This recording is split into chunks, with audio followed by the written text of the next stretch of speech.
দারাজ থেকে কিছু কেনা মানেই একটা রিস্ক, তাই না? বিশেষ করে গয়না, কসমেটিক।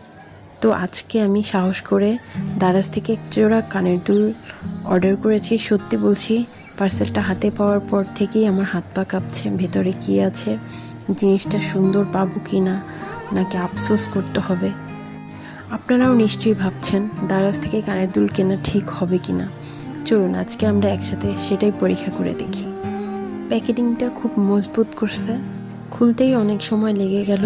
আর দারাজ চায় ওদের প্যাকেটিং দেখে সবাই ওদের থেকে কিনুক।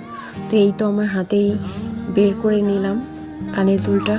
তো দেখে তো মনেই হচ্ছে খুব সুন্দর হয়েছে। আপনাদেরকেও দেখাচ্ছি, এই যে দেখেন। না, ঠিকই আছে, ভালোই হয়েছে, মোটামুটি খারাপ হয়নি। টাকা হিসেবে ঠিকই আছে, আলহামদুলিল্লাহ। ভালো লাগলো, জিনিসটা ভালোভাবে পাইছি এই জন্য।